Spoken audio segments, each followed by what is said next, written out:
Hello दोस्तों, नमस्कार। मैं गणेश कांडपाल उत्तराखंड के पिथौरागढ़ जिले से जाग उठा उत्तराखंड डेली ब्लॉग में आपका हार्दिक स्वागत अभिनंदन करता हूं। दोस्तों, आज मैं आपको ले चलता हूं श्रीमद् भागवत कथा की ओर। आप ब्लॉग में बने रहना। ब्लॉग अच्छा लगेगा तो लाइक, सब्सक्राइब, शेयर, कमेंट अवश्य करना। धन्यवाद। किया सामने, और इन्होंने क्या किया, एक बड़ा केले का पत्ता मंगाया, सारे भोजन को उसमें डाल दिया। सब भोजन को एक मिला करके जैसे ही एक घास खाया तो एक बार घंटा बजा, फिर दोबारा नहीं बजा। अब यह खाना खा रहे हैं, पांडव कह रहे हैं भगवान से, महाराज घंटी भी तो एक ही बार बजी, बार बार क्यों नहीं बजी? इसका मतलब यज्ञ में कोई कमी रह गई है। भगवान कहते हैं कमी रह गई है, किसी ने स्वपज वाल्मीकि को अभी हीन भावना से देख दिया है, जिस कारण तुम्हारे यज्ञ का बजता हुआ घंटा भी रुक गया है। तो किसके मन में हीन भावना आई, जरा सब पूछो। सबसे पूछा, तुम्हारे मन में आई? तुम्हारे मन में आई? कहते हैं द्रौपदी कहते हैं महाराज मेरे मन में आई। क्यों आई? मैंने कितने भाव से मीठा, खट्टा, तीखा, कटु, अलग प्रकार के सर्वसम भोजन अलग अलग पात्रों में रखा था, लेकिन वाल्मीकि ऋषि ने सबको एक में मिला करके खा रहे हैं। महाराज इनको स्वाद नहीं आता होगा, खटाई को खीर को एक में मिला के खा रहे हैं। तो महाराज मैंने कितने भाव से बनाया था, अलग अलग खाते को आनंद आता है, लेकिन मेरे मन में यह हीन भावना आई कि मैंने कितने भाव से बनाया था और ये ऐसे दरिद्री की एक में मिला करके खा रहे हैं। तब स्वपज वाल्मीकि कहते हैं साधु को भोजन से प्रेम नहीं होता है, नहीं प्राणों से प्रेम होता है। साधु भोजन करते हैं केवल प्राण की रक्षा करने के लिए, शरीर की रक्षा करने के लिए नहीं, और प्राणों की रक्षा करने के लिए केवल 5 घास ही बहुत होते हैं। 5 ही प्राण होते हैं ना। अगर कोई 5 घास भी नित्य खावे तो वो मरेगा नहीं। शास्त्र कहते हैं प्राण, अपान, उदान, समान और ज्ञान। 5 घास भी अगर कोई खावे तो प्राणों की जो रक्षा होती है वो 5 ही घासों से होती है। ज्यादा हम खाते हैं, खूब खाओ, वो तो शरीर के लिए हुआ, प्राणों के लिए केवल 5 घास। इसलिए जो ज्ञानी होते हैं आचमन करें, 5 घास खाते हैं फिर और आचमन करते हैं, फिर बोलते हैं ना वो। तो इसलिए क्या है कि 5 घासों से अगर मनुष्य कोई नित्य 5 घास खाते रहेगा ग्रास, तो उनसे मृत्यु नहीं होगी। प्राणों की रक्षा 5 ग्रास से हो जाती है। ज्यादा तो शरीर पुष्ट होता के लिए खाते हैं, अपनी शक्ति बढ़ाने के लिए खाते हैं। तो इसलिए साधु को शरीर से प्रेम नहीं होता, उसको आत्मा और परमात्मा से प्रेम होता है। वो खाता है केवल प्राणों की रक्षा करने के लिए। और प्राणों के लिए क्या चाहिए? प्राण यह थोड़ी कहते हैं कि मिठाई मीठा खाओ, खूब गुलाब जामुन खाओ, खूब रसगुल्ला खाओ, खूब ऐसा खाओ वैसा खाओ। कि प्राण के लिए तो कुछ भी करो, 5 घास खाओ, 5 घासों से ही 5 की तृप्ति हो जाती है। क्योंकि मानव शरीर में जो है वो 6 ही अवगुण होते हैं, और माया के भी 6 ही शब्द हैं, मैं और मोर, मोर तू माया। 6 गांठें होती है मानव शरीर में। 2 गांठ मानव शरीर में जो होती है, शरीर में 2 कांटे छुपते हैं, जरा और मृत्यु। मरता शरीर है, बुढ़ापा शरीर को आता है, आत्मा को बुढ़ापा आता है क्या कभी? जन्म लेते ही वही आत्मा, मरने तक वही आत्मा। इसलिए शरीर के 2 अवगुण हैं, जरा माने बुढ़ापा आना और मृत्यु प्राप्त होना। मृत्यु शरीर की होती है, आत्मा की नहीं होती। और प्राणों के 2 अवगुण हैं, भूख और प्यास। ये भूख प्यास किसको लगती है? प्राणों को लगती है। हमको तो शरीर को लगती ना। अगर शरीर को भूख प्यास लगती तो पानी में हाथ डालो तो तृप्ति होती कि नहीं? जब तक प्राण गले से नीचे पानी नहीं जाएगा तब तक तृप्ति नहीं होती। इसलिए प्राणों के 2 विकार हैं, भूख और प्यास। भूख जो लगती है प्राणों के लिए लगती है, प्यास भी प्राणों के लिए लगती है। और 2 अवगुण हैं मन के, शोक और मोह। शोक होना और मोह ग्रसित होना, यह किसका है?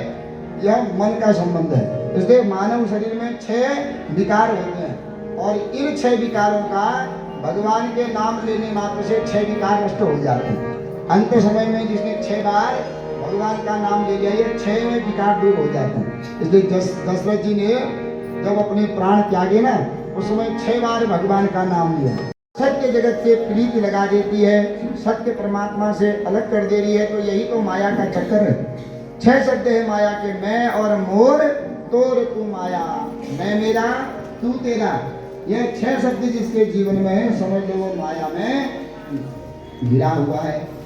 इस प्रकार जब उनके क्षमा याचना की द्रौपदी ने, महाराज मैं नहीं जानती थी कि संत का शरीर क्या होता है, महाराज संत का जो शरीर होता है वो दूसरों की ही रक्षा करने के लिए, जो सही दुख पर छिद्र दिखावत दुरावा बंदनीन के जग जस पावा। संत का जो हृदय होता है वो नवनीत के समान होता है, मक्खन के समान होता है। और महाराज क्षमा करें, आप मेरे मन में ग्लानि आई पर महाराज आप क्षमा करें। तो बार बार क्षमा याचना की। सपज वाल्मीकि प्रसन्न हुए, जाओ मैं तृप्त हो गया हूँ, अब तुम्हारा यज्ञ पूर्ण हो लगा, 4 घंटा बजने लगा। पांडव बड़े प्रसन्न हुए, हमारा यार राजसूय यज्ञ सफल हो गया। तो राजसूय यज्ञ जब पूर्ण हो गया, सारे बधाइयां देने लगे, अनेक प्रकार से उपहार इनको देने लगे। तो उन्हीं में एक मय नाम का दैत्य आया, जिसने एक दिव्य सभा पांडवों को जो है उपहार में दी है। तो वह दिव्य सभा कैसी थी, जो उसके अंदर दिखता था वो होता नहीं, और जो होता था वो दिखता नहीं था। तो पांडव भी जब उस सभा में गए स्वयं आश्चर्यचकित हो गए। जितने भी उस सभा के अंदर गए सब आश्चर्यचकित हुए, महाराज ऐसा तो हमने कभी देखा ही नहीं, ऐसा तो हमने कभी सुना ही नहीं, आखिर ये कैसा हो गया। तो वो कैसा था कि कुछ महल टाइप का था ऐसे ही। पांडव एक जगह बैठे थे, जैसे हम लोग घर के बाहर क्या लगाते हैं, सीसीटीवी कैमरा लगा दिया, अंदर देखते रहो कौन आ रहा है, कौन जा रहा है, कौन क्या लाया, कौन क्या ले गया। तो ऐसे ही पांडव एक कक्ष में बैठे हैं, उस सभा में कौन प्रवेश कर रहा है, कौन जा रहा है, ये पांडवों को सब दिख रहा है। तो पांडव जब बैठे उस सभा का ऐसा फैला सब जगह, दुर्योधन विचार करता है कि मुझे भी जाना चाहिए, आखिर यह कैसा है।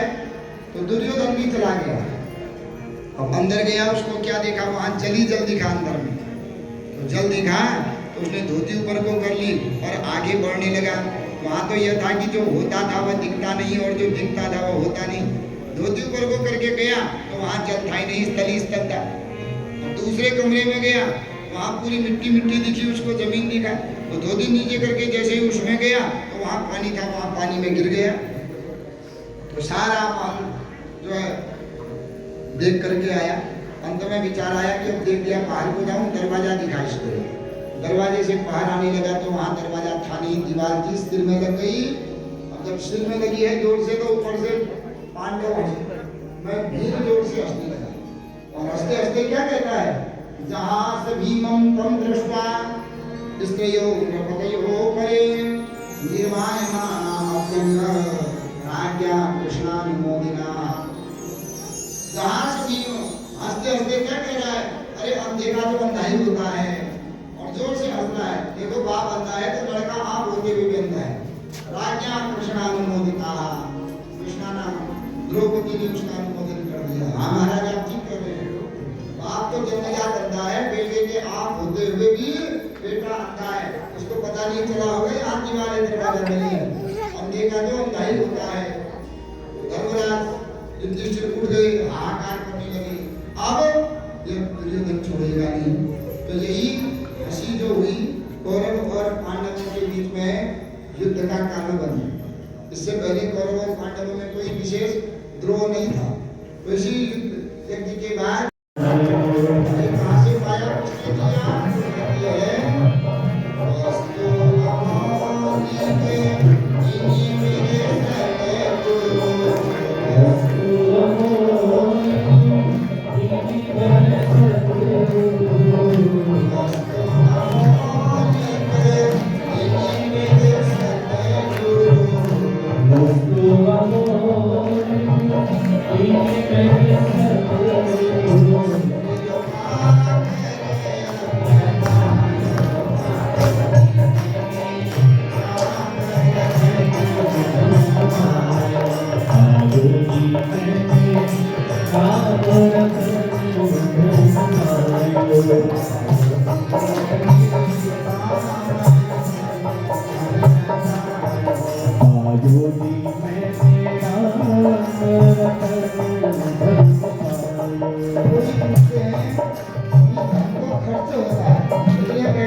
जन्म की पूजी पाई।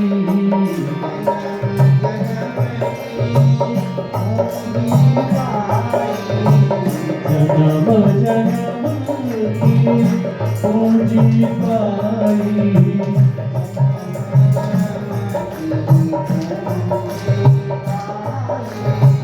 जन्म जन्म की पूंजी पाई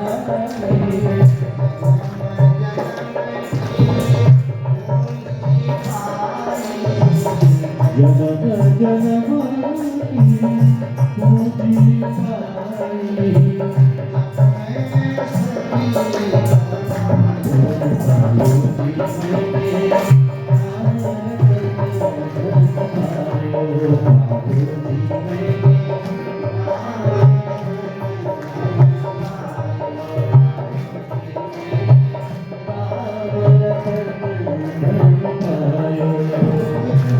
कि धन तो खर्च होता है और ज्यादा धन लोगे तो भारी भी होता है। तो कहते हैं ऐसा धन न खर्च होता है न भारी होता है न कोई गिरा सकता है। क्या कहती है?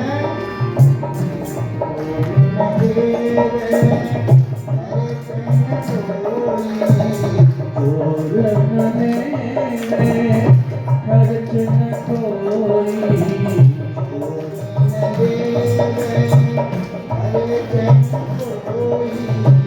छोड़ न मेरे घर से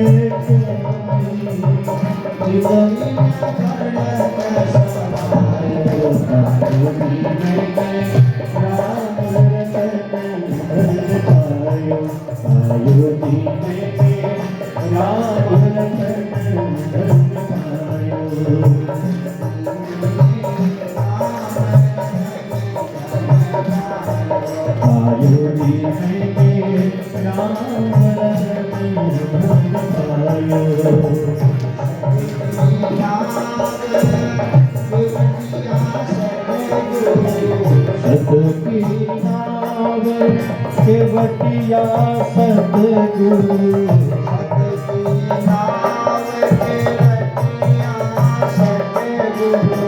सतकी नाव केवटिया सतगुरु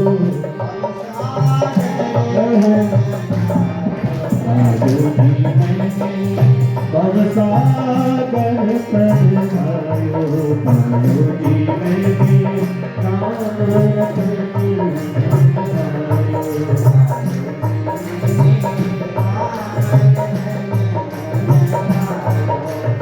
योगी